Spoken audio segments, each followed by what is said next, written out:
In this screencast, I'm going to explain to Robert how you can use functions to group instructions and why that can be useful. What you see is a simple page which has a headline and there are some additional elements that are introduced in JavaScript.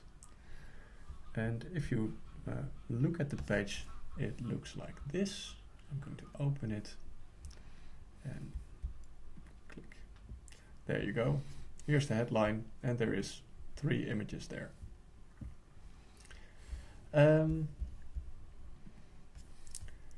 But if you look at it, it's a bit of a mess because some of the captions belong with a certain image, and also some of the styling belongs to a certain caption.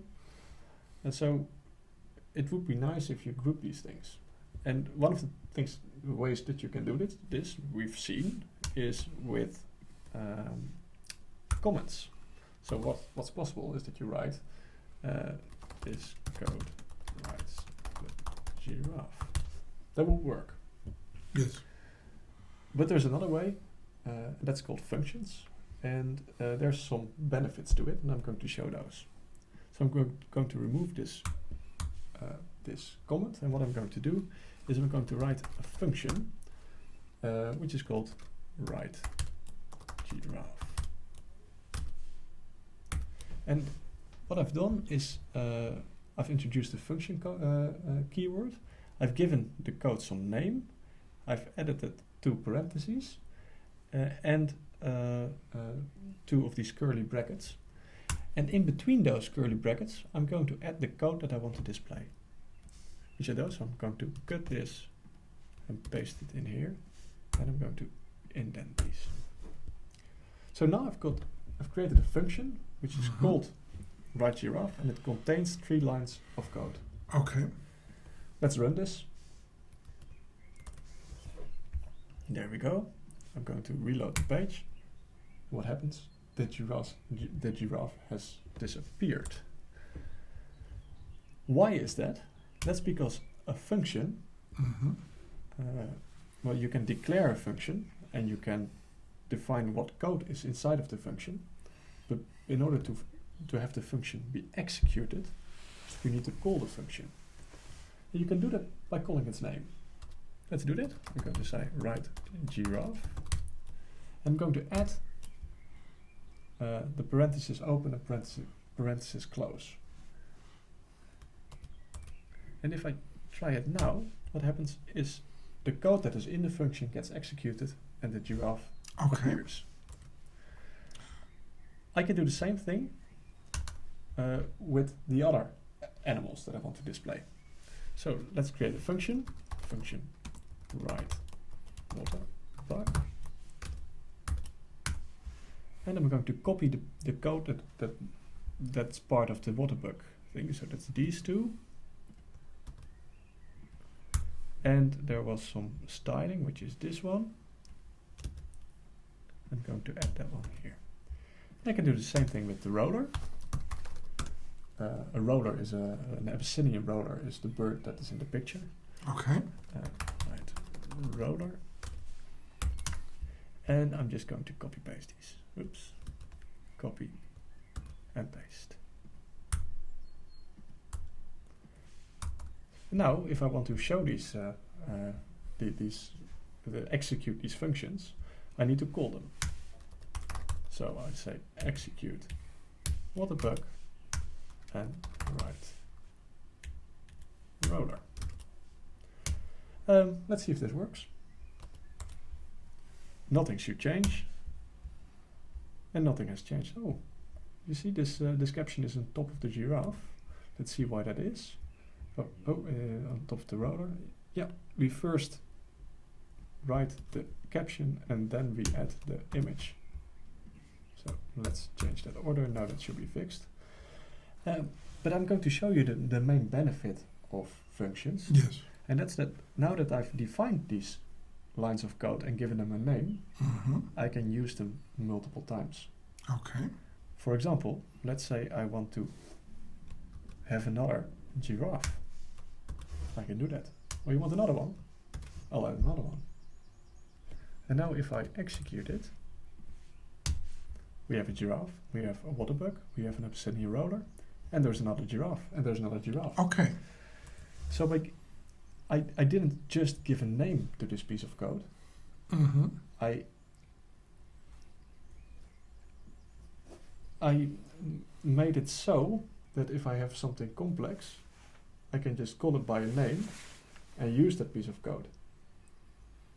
So now You created a new command. I basically. created a new command that I can just call, Okay. and I don't have to worry about what it does, as long as I've given it a good name. I can just use it as is. Cool. Now, another benefit, or a good way of showing this benefit, is if I give you an example that's commonly used. Mm-hmm. This code that's here, what that does is it toggles the dark mode of the website, and I can easily show that by just commenting it and running the code. See, now it's just Okay. the CSS, and this code makes sure that everything becomes black and the color of the links becomes a little bit different. But this is not code that I always want to run. It's just when the user asks for it, it's something that I want to execute. And what I can do is I can just put it in a function, call it dark mode, and add these lines of code to the function. And now this code is not going to be run until I call it. So if I go to Firefox and go, nothing happens. But if I go to the console and I call the function dark mode, And the name dark mode was the name that you created. that's the name. You invented the name. I created a function called dark mode, which contains code that I put there, Yeah. and that code is executed once I called it. That Okay. name. And now we did that with the console.